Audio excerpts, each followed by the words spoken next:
Welcome to It's All About Clarity, the go-to podcast for bringing clarity to your financial journey. Join Mark Pearson and the Nepsis team as they share insights to portfolio management, tax strategy, and more. Whether you're interested in investing, retiring, giving, saving, advising, or tax planning, here, it's all about clarity.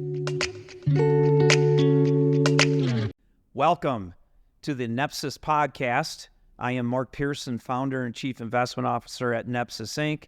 For those of you who know, the podcast historically has been called Investing with Clarity Podcast. We are super excited about this, number one, being our 100th podcast here at Nepsis. And with the 100th podcast, we thought it would be a great opportunity to switch it up a little bit, change the format, and hopefully bring greater value, greater insight, and ultimately greater clarity to our listeners who listen and watch our podcast. As I said, this is our 100th podcast. We are changing the format, as you can see here. We are also changing the name to It's All About Clarity from Investing with Clarity. There have been a lot of changes at Nepsis in the last year. We'll be talking about those changes, why we're excited about those changes, and ultimately, at the end of the day, what we really want to be able to do is provide value in the 30 to 45 minutes we spend with you, that you can take 2 or 3 nuggets away from you and help you not only invest with clarity, retire with clarity, give with clarity, but as we like to say, make it all about clarity. So thank you for joining us for our 100th episode. Alongside of me, I have some of the comrades that will be along on most of the podcasts that we do. We'll also occasionally throw some guests in. To my left, I have my son, Matt Pearson. I'm going to have them all introduce themselves to the podcast here so you all know who they are and their background. But if you're watching this visibly, you probably are thinking that Matt and I are brothers, but he wishes. No, I'm his father. And then I have, of course, many of you know, Sir Chuck Getzweiler. Hey, Mark. The Investing with Clarity guru, and he is my chief. What's your title today? Chief Research Officer. Chief? I mean, that just sounds so big. That's official. Wow. That is official. The Chief Research Officer here at Nepsis. I'm proud to say, for those that don't know, that Chuck has been by my side for probably now 20 years? About 20 years. 2004. Yeah. So I'm grateful that he has stuck alongside me and put up with my antics. And last but not least, we have Brian Eberly. He is the president of Nepsis Tax. Yes, Nepsis owns a tax solutions firm. We're going to talk about a little bit about that today. And of course, this is one of the big reasons for the change, as we want to bring strategies. We want to bring insight.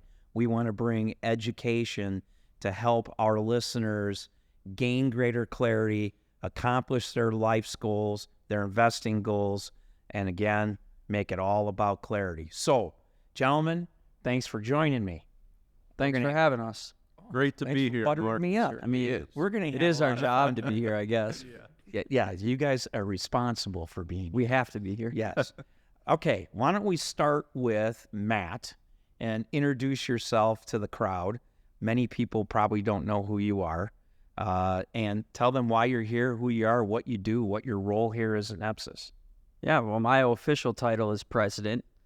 And He had to pay for that. yeah, I don't get paid for it, but my job, I do a lot of different things, mostly what Mark tells me to do. But one of my favorite parts of my job is I work very closely with Brian on the tax side. I work with the advisors on the wealth side, and I spend a lot of time with Brian integrating the two. It's been a fun year this past year as we've transitioned the tax firm in. I've learned a lot, more than I thought I would learn about the tax side of the business. But I'm looking forward to a lot of the initiatives that we have working with Brian on the wealth side and the tax firm together. We've been working on a lot of fun stuff over the past year that now we get to put it into action. So a lot of my job is that, and working with the advisors and implementing tools and resources for the entire company as we're growing, onboarding more employees, making us run efficient as possible. So I didn't in the beginning of the podcast, which I probably should. And before I go to Chuck, I should give a little bit of background for those who maybe haven't seen our podcast or heard our historical podcast, which was done audibly. First of all, Nepsis is a firm that I started in late 1994. So we are going on almost 30 years here in the financial services business. Historically, as a financial advisory firm, we've done everything from financial advising services to in-house portfolio management as what they call the third-party money manager, where we manage money for other clients of other financial advisors.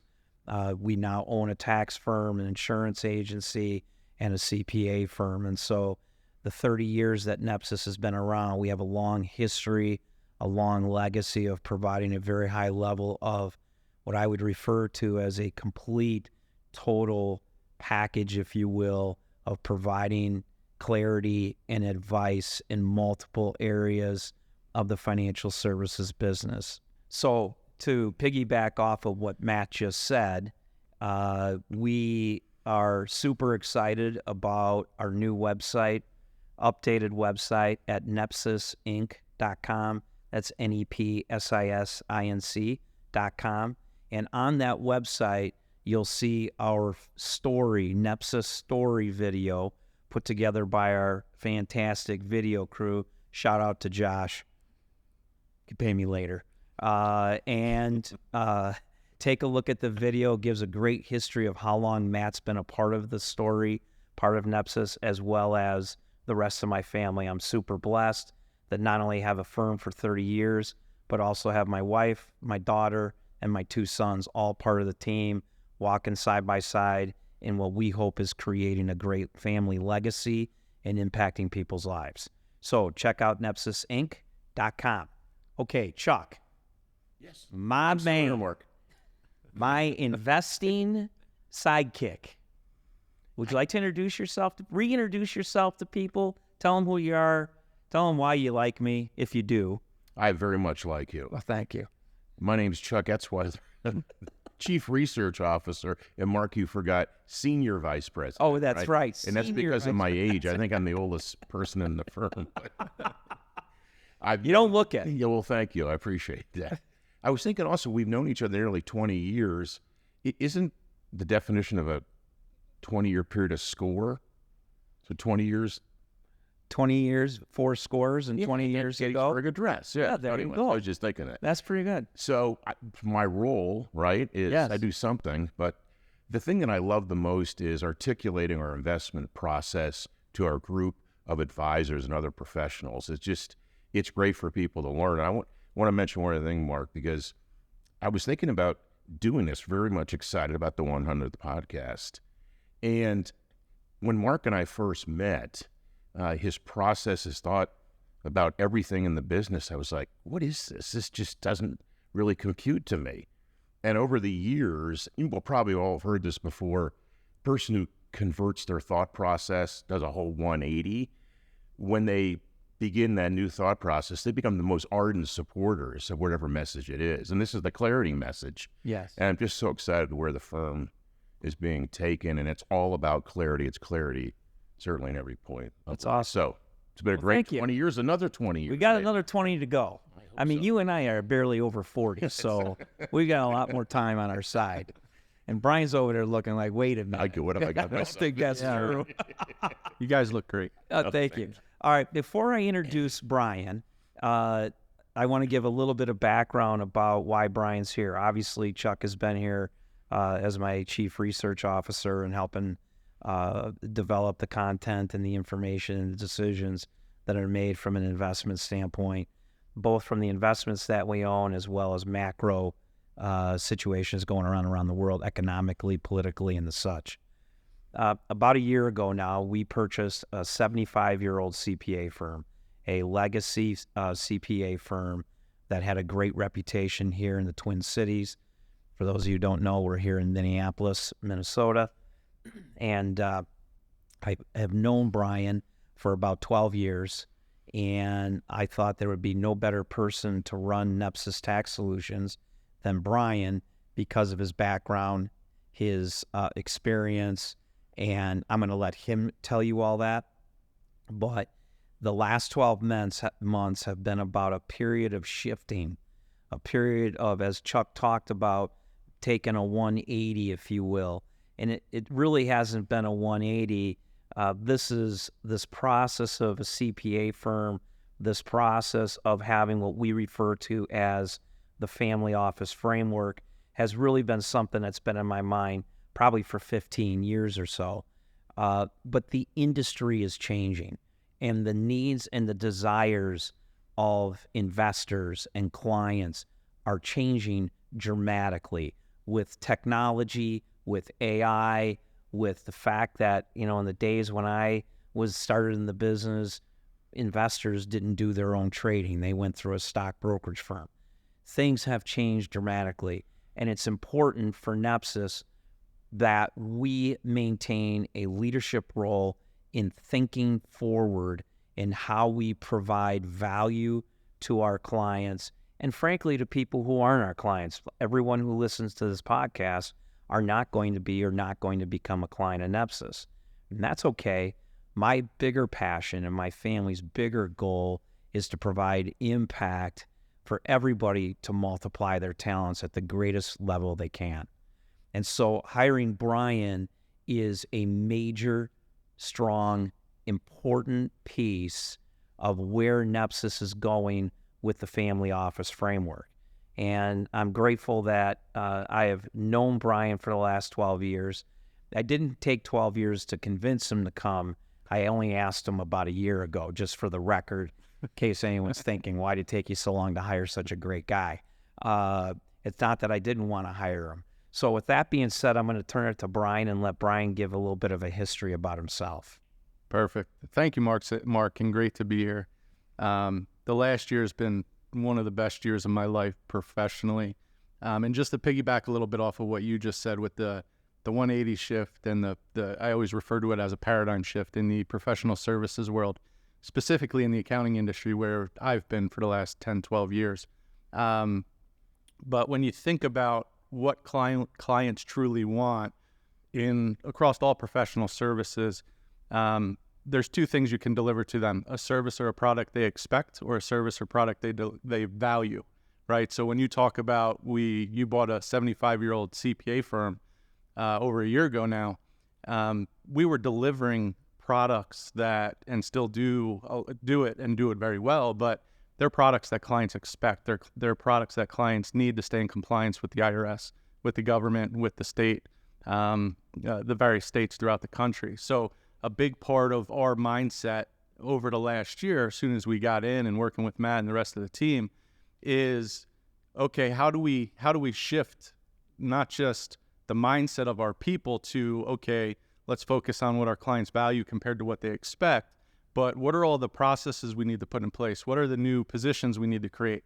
How do we train on that? How do we communicate with clients on that? How do we price those services to be able to deliver in a scalable way, right? Because the last thing you want to do is sit down with a client and promise them the world and tell them you're going to do all this great value-added service, but then not have the infrastructure, the process, and the people to do that, which is a big part of the family office framework, which gives us that structure, and then the people and the process, which we've just been diving into for the last year. And here, a year later, I'm excited by the amount of process, the amount of systems, the amount of infrastructure that we've built on the tax side. And it's a big thank you to Nepsis and you and Matt and the rest of the team, because most CPA firms, most professional service firms, when you look at Nepsis Tax as a standalone entity, even as before we bought it or you bought it, they don't have the resources to do a fraction of what we've done in the year. Yeah. So your commitment to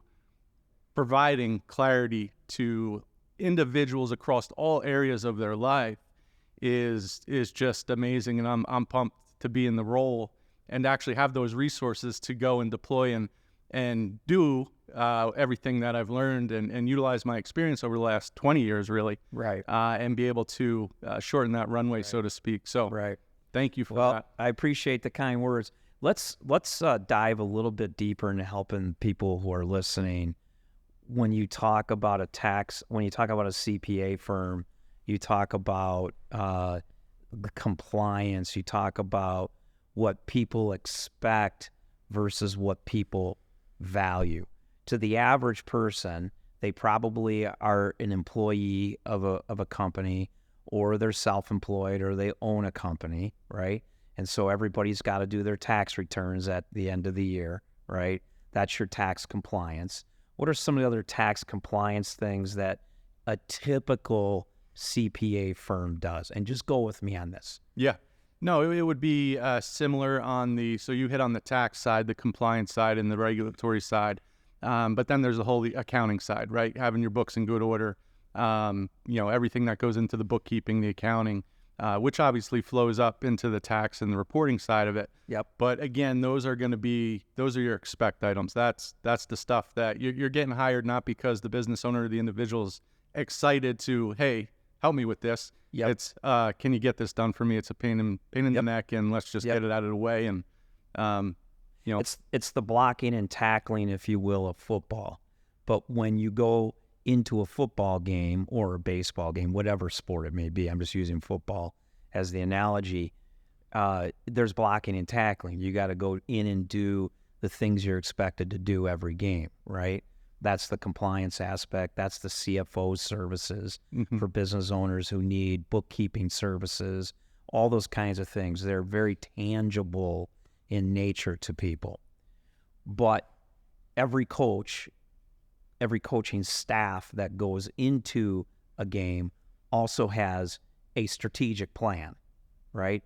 They just don't do all the compliance. There is a plan behind what they're trying to accomplish. That is the whole basis of Nepsis tax planning. We can do the blocking and tackling. In fact, you should expect us to do that, and we're going to do that blocking and tackling all the time for our clients. But at the same time, we're going to be like coaches. We have a team of coaches. We have a team of advisors. We have financial advisors. We have CPAs. We have attorneys. And all of these coaches come together, and they have a strategy or multiple strategies to help their clients, for lack of a better phrase on the analogy, to win the game, right? To have ultimate clarity. So let's take a little bit and let's talk about what tax planning means. Why is Nepsis different in tax planning? Because that also correlates back into Chuck and the investing side at Nepsis. Yeah, no, that's great. And I love your analogy of the game. What I would say to that as well is the game never ends in planning, right? And True. It's ongoing. It's you get a first down, you get a possession, you move the ball along the field, you punt, you move back, you adjust, and it keeps going and going and going, and the game never ends in the planning world that we live in. Yep. It literally lasts for generations and generations and generations, which is awesome about what we do, because we can have impact not just for the individuals that we work with, but their great grandkids with the planning that we do. Yes. So as it relates to what separates us and how we do some of that planning to get to that point where we can have that level of impact, is really starting with proactiveness, right? So when a client or your traditional client comes in for those expect items that we just spoke about, they're coming in, they might say, hey, I sold this asset last year, I have a capital gain of $1 million or 100,000, number doesn't matter, or I sold this business, or should I put in my Roth? Should I do this? Should I do that? Right. Unfortunately, at that point, a lot of those strategies, it's too late. It's too late to implement. Yes. Right. So it's a reactive engagement that most people have with their CPAs. And we'll put them in their silo for this point. Where we separate ourselves and what we pride ourselves on, right? When we shift our mindset to, okay, we know we could do the expect items, we could do those returns just as good as everyone else out there. We can do the bookkeeping just as many good as times everyone better, else by the way, for the record, because I've Absolutely. learned in the last year how many tax returns can be done incorrectly and stuff that's missed. It's crazy. Yeah. I just think people get into a routine, CPAs, right? It becomes automated to them. Yeah. And you lose focus. Anyway. Yeah, and I mean, that's a whole nother thing we could unpack probably in another episode, but in defense of those CPAs is they're burnt out. I mean, they are working 70, 80. We had a CPA just join us, worked 200-hour weeks last year. So, I mean, it's hard to imagine that. It's no wonder he loves us. And that's in a stressful 100 hours. It's not, right. It's not hanging out with Chuckles having a cocktail. Right. So, which is zero stress. Stress-free. Yeah. So again, back when we shift our mindset to, okay, we know we could do the expect items really well. We now need to define what are the value adds that we could provide. How can we integrate it across all of our multiple disciplines? And when we're focusing on that, right, when we're having conversations with clients proactively, right, it doesn't matter the time of year, but we're having conversations around, what do you want your legacy to be? What, if you're charitably inclined, what building do you want your name on? What core values do you want to transfer on to the next generation? Yeah. How do you want to protect what you've built, right? Maybe you have 3 kids how do you want to distribute your wealth? You might be giving one kid a business opportunity, whereas, it's not easy 1/3, 1/3, 1/3 in that example. That's how I'm doing it, unless they don't behave themselves. Yeah. So just having that focus first internally on the team of, okay, what can we do? What are we good at? What resources do we have? Can we make sure we can deliver on what we're promising? Right. And then just having those fun conversations with the client, right? Which is hard for CPAs to do because, right, they're trained to check the boxes, go research, go look at something, right? Report it, and it's done. There's no gray area, right? When you're doing proper planning and asking those great questions, you almost have to forget you're a CPA or a financial advisor or whatever, and just know you're a human being trying to help another human being. Exactly. Right? What keeps you up at night? Consultative. Absolutely. What keeps you up at night? What's driving you crazy? What's the biggest initiatives you're working on? In a perfect world, what would this look like? What would that look like?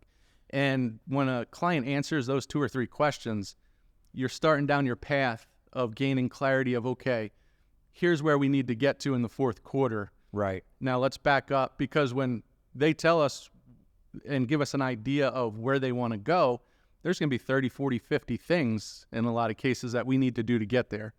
And everyone knows you can't accomplish it all at once. So a big part of our team's goals, once we have that proactive conversation, and we have tools to do that, is, okay, now let's create an action plan. Let's start to zone in on, okay, what's the biggest initiatives for the next quarter? Right. And that's how we do it. We go quarter by quarter. Yeah. Right. So what's going to be our sprint for these 90 days? Let's regroup after 90 days and then keep going. And the lift's usually heavier in the beginning to get everything in place.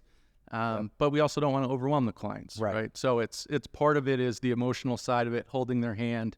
And a lot of the conversations are sensitive, emotional conversations. So process before progress. Well, I was going to say, and process is huge, and having Brian implement these processes has been huge, because when we acquired the tax firm, I think one of the, and you touched on it earlier, the industry is changing, and you see it in the news now. More and more wealth management firms are buying and acquiring CPA firms. And I think a lot of people think, oh, I'm going to go buy a CPA firm and I'm going to flip all the clients. They're all going to become mine. That is very advisor true. Clients. Yeah, they're all going to become clients. And I think one thing that we've done really well on this transition is not be pushy with the current tax clients. Right. We built the foundation, as Brian touched on. You built the processes. Yes, we have a goal of getting, we always want more clients, but I think building the process and the foundation that we did at the tax firm really set us up to scale, both the wealth and the tax side of the firm. Matt, you bring up a great point about wealth management firms buying CPA firms. And just so I can pad his ego, even though he doesn't need any padding of his ego, trust me. I'll always take it. Trust me. We had been looking at purchasing other advisory firms because historically our strength and what people knew us for was our in-house portfolio management. We have created a very specific process, including our conviction index that I'm going to ask Chuck about here in a minute. And we have what I would refer to as to be some of the top-notch best portfolio management in the country. Now, a lot of people will say that, but we're very unique in how we manage money and why. Additionally, coinciding with that, one of the reasons why we bought the CPA firm was, as a firm, because of relationships that I have, we have access to investments and tax strategies for our clients very specifically that other people do not have access to. And so we're very excited about that. There'll be more on that coming in the future.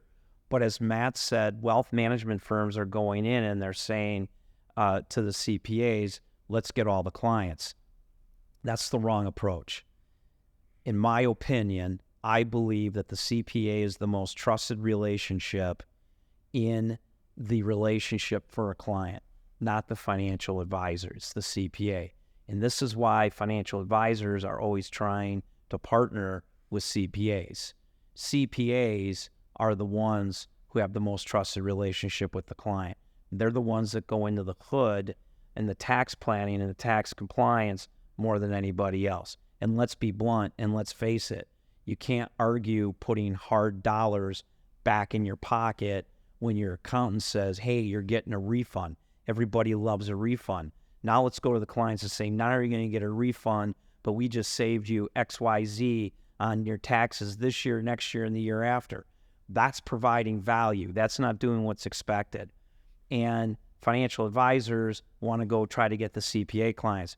We want to train our CPAs. We want to educate our CPAs to be consultants, to help our clients understand the power of tax planning and coinciding that with our clarity roadmap on the financial planning side and our portfolio management on the inside. And so just over a year ago, back to Matt, we had been looking at buying financial advisory firms, and it's difficult to explain what was going through my head at the time, but I wasn't liking it. I wasn't comfortable with the process of talking to financial advisory firms. To be frank, because we have built the infrastructure that Matt and Brian talked about here a few minutes ago, it was way easier to buy a CPA firm. And Matt said one afternoon, hey, why don't we just buy a CPA firm? And little did he know that I had already been thinking about that for quite a few years, quite frankly. Shoot, I'd been talking to Brian for 12 years about, working with CPAs and how you integrate and how you bring clients from the CPA to Nepsis for wealth management. I thought, that's a phenomenal idea, Matt. Why don't we just buy a CPA firm? And it went really fast. It sure did. Thank you, Matt. Yeah.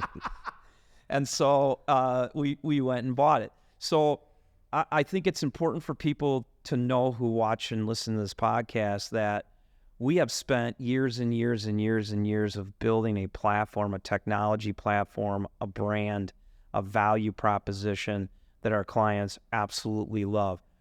You cannot put a price on clarity. You cannot put a value on clarity. Everybody, in one way or another, one form or another, is looking for clarity in something or another. Here at Nepsis, our job is to help maximize that process. So, Brian, you have a phrase I absolutely love. By the way, did I give you enough of a shout out? Yes, I appreciate it. All right, good. You have a phrase that I love about people paying taxes. I would love for people on this podcast to hear this phrase because I think it is dead on, clear and concise. Yeah, I think the crux of the phrase and why I bring it up and talk to clients about it very early on in the engagement is it goes back to the mindset, having them change their mindset, because most clients think they go earn income, any various types of income, and they pay tax and they're done and they have little control, right? Their reactive CPA might say, oh, go put 50 grand in the SEP or go do this, go do that. Very reactive based. Yep. And the end user, the client, thinks that's all they can do, right? So one of the first things I always say to clients, prospects, when we're meeting with them is there's 3 places your money can go. It can stay within your family, it can go to the government, or it could go to charities of your choice at some point now or 40 years from now, 100 years from now, right? Part of our generational planning. And they usually look at me and, say, yeah, I'm not just going to give all my money to charity just so I don't pay tax. But in any event, I always say you can only choose 2 of those 3. And they look at me like, what do you mean I have a choice, right? So that's the mindset piece. Yep. Letting them know, hey, here's the 3 places your money's going to end up. You're going to keep it. It's going to go to the government, state or federal, or to charity. You could choose 2 of the 3. What 2 or 3 do you want us to prioritize, right? And has anyone said government first? Not that I've heard. Just wanted to clarify that. Just wanted to make sure I clarified that piece. Yeah. So just on that real quick, one last thought, Mark. Most people, when you sit down with them and before you position it that way, and you say, do you give to charity? Are you charitably inclined? They say, no, I need the money for my family. I'm still building my wealth, right? A lot of people think about it that way. But when you lay it out like I did, they start to realize they're charitably inclined. It's just going to the state or the federal government in the way of tax. And I'm not saying that we don't pay tax. Hey, my kids are the biggest charity I got. I'm sorry they appreciate that. Yeah. No, sorry, I didn't mean to interrupt you. Yeah, so 2 of 3 places. I love it. This is one of the reasons why we have decided to switch in closing up today. I'm going to go to Chuck here in a second on the conviction index, but this is why we have decided at the 100th podcast to switch it up to It's All About Clarity from Investing with Clarity. As many of you may know, Chuck and I have been doing these podcasts now for probably 4 or 5 years. It's been that long. And then also collaborated on that radio show we did the radio show before we did. Yes, as you can tell by video clips in this podcast, as my mom used to always say, I always had a face for radio. And so I went and did some radio for a little bit. You did really well. And the industry, well, thank you. And the industry is changing, and now we're going to the podcast format. And while I really felt, and I have heard testimonials about the Investing with Clarity podcast that are absolutely tremendous. I love it. Some of the comments we've gotten, the education that people have gotten from the Investing with Clarity podcast. Now it's time to take it to a broader spectrum. We are going to be doing these podcasts a couple times a month where we're going to bring in hard topics to talk about in the podcast so that our listeners and viewers can tune in and listen to very specific things that may matter to them. We did a filming yesterday for our tax planning video. That will be coming to our website at nepsisinc.com, hopefully in the near future. But one of the people that was there yesterday, actually the models that came there yesterday both want to meet with one of our advisors, even though we were doing a film shooting, because they didn't know what they don't know. And the question I have for you today is, what is it that you don't know you don't know? And think about that. And that's why clarity is so important. Now, before we end, Chuckles. Yes, sir. The conviction index. So again, we used to be the Investing with Clarity podcast. Sure. Tell people about the conviction index and what it's all about. Well, I'd love to, Ed. Before I get there, just 2 seconds. Yeah, you take as much time as you want. Thank you. Maybe 4 seconds. A shout out to Brian and Matt, because this clarity message was incubated like decades ago, 20 years ago. Yeah. And this is just so exciting just to see where the firm's going. Well, thank you. Clarity in all aspects. Yes. So thank you. To get to your question, again, it's one of these 360s that somebody could do. You could do the 180 and you can stop and say, I'm never going to go back and believe the way I used to. And the way you used to choose a money manager was by, did they have a 5-star rating? What's their past performance, right? Even though there's a little sign that says past performance is not indicative of future. Cracks me up. It has no common sense. It's none whatsoever. As you would say, common sense isn't common, is it? That common sense is uncommon. So we'll get to the conviction index. Yes. So what does matter? Well, why would an investor want to have clarity other than to know that their money manager has a consistent, so think of the 2 C's, consistency and conviction. Yes. So consistency is easy to track, right? You monitor it and see, are they using the same discipline over and over again? But here's the big thing. The conviction index was really kind of, it took a lot longer than I thought, because conviction is maybe the understanding of, the thoughts of how much positive impact this can have. The variables. The variables are more subjective. So it's been a while, but I'd just like to tell you, yes, it should be ready at the end of this week. I love it. No, you like? Well, I love it. The conviction index, of course, for those who are trying to think to themselves, what in the heck is the conviction index? I went to my investment committee years ago and said, we need to build a conviction index in case I die, or if I'm gone and I can't do my job anymore being the chief investment officer at Nepsis. And we've built the process of how we go about managing portfolios. But what really goes into those decisions of managing those portfolios? And that's what the conviction index is built on. It is built on getting into my brain about the conviction level I have about so many different variables that put me into the position to make the decisions that we make for our clients' portfolios. We don't publish historical returns. We never will, because they're historical. People always ask me, what are your historical returns? And we don't talk about them. And they say, well, how do I know I should have my money managed at Nepsis? And my response to that is, you're asking the wrong question. What do you mean I'm asking the wrong question?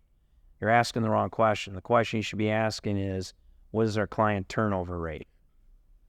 Our client turnover rate is so low, I don't even know. Maybe we lose 5 clients a year, 10. Relative on a percentage basis, extraordinarily small. That must mean that our investment team is doing something well. Now, that's important to the extent that when you come in for tax planning and you come in for help, you would be surprised, amazed at some of the strategies that can be utilized when you're working with a firm that does in-house portfolio management and invests in businesses, not in mutual funds or ETFs. The ability to have greater clarity and flexibility in your investments is an important component in maximizing your portfolio. This is why we always say to people, Nepsis is about helping our clients maximize returns, minimize taxes, and take advantage of financial opportunities. So we're super excited about this being the 100th podcast. Go check out nepsisinc.com. Check out the content. It's all free. Watch for our new podcast. Download our Nepsis app. You can go to Google Apps or you can go to iTunes Apps, and you can download the Nepsis app, and you will get notified when new podcasts become available. Be on the lookout for our social media. Follow us on Instagram, LinkedIn, Facebook, all the different social media genres for news and information coming out of Nepsis on topics that we are now going to be speaking about in the future. Today, introduction. Future, we're going to get a lot more meaty, even though I believe you probably got 2 or 3 great nuggets out of today. So thanks for your support. Thanks for watching or listening. Have a great day. And remember, it is all about clarity.